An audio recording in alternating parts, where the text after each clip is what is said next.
Hello friends, ഇന്ന് നമ്മൾ പോകുന്നത് സൗത്ത് സുറയിലേക്കാണ്. നിങ്ങൾ സൗത്ത് സുറ എന്ന് കേട്ടിട്ടുണ്ടോ? ഇവിടെ വന്നിട്ട് കുവൈറ്റ് സിറ്റിന്നും ഫർവാനിയെന്നും ഒക്കെ അല്ലാണ്ട് സൗത്ത് സുറ എന്ന് ഞാൻ ആദ്യമായിട്ടായിരുന്നു കേൾക്കുന്നത്.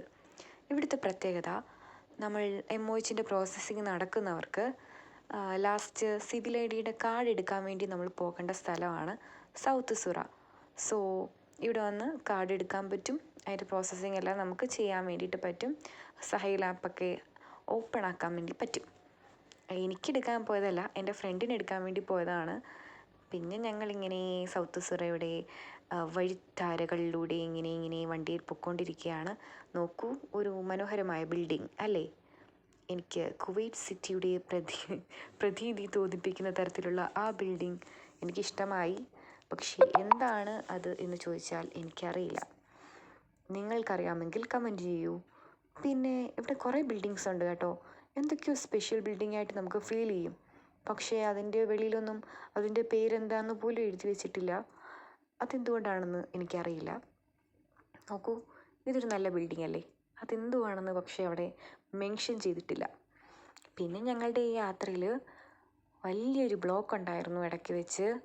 ആ ബ്ലോക്കിൻ്റെ വീഡിയോ എടുക്കാൻ പറ്റിയില്ല. കുറച്ച് നേരം ഞങ്ങൾ ആ ബ്ലോക്കിൽ പെട്ട് കിടന്നു. എന്നിട്ട് ഇങ്ങനെ ഈ ബ്ലോക്കല്ല കേട്ടോ, വേറെ ബ്ലോക്ക്. ഓക്കെ. പിന്നെ ഇങ്ങനെ പൊയ്ക്കൊണ്ടിരുന്നപ്പോഴാണ് അടുത്ത ബിൽഡിംഗ് ഞങ്ങൾ കാണാനിടയായത്. അവന്യൂസ് മാളിനെ പോലെയൊക്കെ തോന്നുമെങ്കിലും അതെന്തുവാണെന്ന് എനിക്ക് മനസ്സിലായില്ല. ഇതും അതിൻ്റെ കൂട്ട് തന്നെ, പക്ഷേ ഇതേതോ ഇൻസ്റ്റിറ്റ്യൂട്ടാണ്, അറീന എന്നൊക്കെ എഴുതി വെച്ചിട്ടുണ്ട്.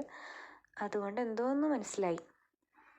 പിന്നെ ഞങ്ങൾ വണ്ടിയിലിരുന്ന് കൗണ്ടറുകളൊക്കെ അടിച്ച്, പറയുന്ന എല്ലാ അബദ്ധങ്ങളായതുകൊണ്ട് അതാണ് കൗണ്ടറെന്ന് ഉദ്ദേശിച്ചത് കേട്ടോ. ഓക്കെ, അങ്ങനെ ഞങ്ങൾ പൊയ്ക്കൊണ്ടേയിരുന്നു. അപ്പോഴാണ് ഇവിടുത്തെ ഈ പച്ചപ്പ് കണ്ടോ? ഇവർ നട്ടു വളർത്തുന്ന ഈ പച്ചപ്പ് എങ്ങനെയുണ്ടായി?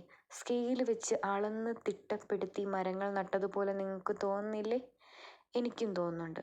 സോ ഏതോ കണക്ക് മാഷ് കൃഷി ചെയ്യുന്നതാണോ എന്നെനിക്ക് സംശയമുണ്ട്.